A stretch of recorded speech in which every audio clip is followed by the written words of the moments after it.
Welcome back into the Sports Source. This segment of our program brought to you by Medic Regional Blood Center. Many people are on to other things during the holiday seasons. They simply don't donate blood as much. They don't think about it. But the 28 area hospitals that Medic Regional Blood Center supplies, their needs stay the same.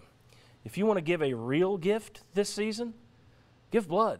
It's the gift of life. Medic Regional Blood Center, now is the time to think of those folks.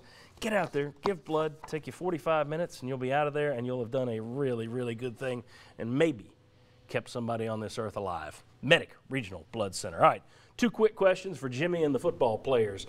Down there on that end, I'll start with Daniel and Sterling. How will the senior class be remembered? If you'd asked me 4 months ago, I would say, well, they're part of the group that rebuilt you. 2 top 25 finishes, 3 winning seasons, 3 bowl wins, and then they walk out on the worst team in the history of the school. How will they be remembered? I think the players will be remembered as guys that have fought and to bring it back. But, you know, you're never going to overcome that Butch Jones era now.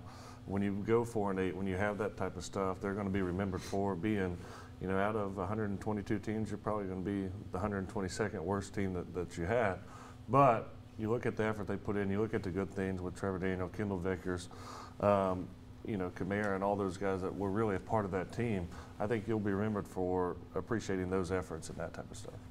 I mean, you got Mans who kicked his longest field goal in his career the last game in Tennessee yesterday. So, you know, I mean, you got something you could be happy about, but the unfortunate reality is they're going to be considered the class that got hurt all the time. That's the unfortunate reality. I mean, but get past the record. The record, you'll be 10 years, you're not gonna worry about that. What about that injury that they may have carried with them for the rest of their life? Giving their all for Tennessee. The time when they came last year, those injuries were there and they had to play. So my thing is, you know, they'll be remembered as the injury class, and they fought as hard as they could. I think players will be forgiven. I think this whole stink will go down on the coaching staff. I think it's all going to be wrapped around Butch Jones. I think the players will be forgiven and forgotten. Daniel said something, though, that now that Butch Jones is gone, I hope, I pray that whoever comes in here stops the whole Team 122, Team 123. Let's just call it a Tennessee football team, please. Sterling doesn't like that. I agree with him. I think all that stuff is for nothing. Well, let me ask you this. Does Tennessee face a complete and total rebuild as they did after Derek Dooley? They have to. I mean, they have to. You lose to Vanderbilt, you don't win 1 out of 8 games. I mean, you've got to start rebuilding it right at the bottom. You got to start right at the bottom. Okay. All right. There you go. I think he's right.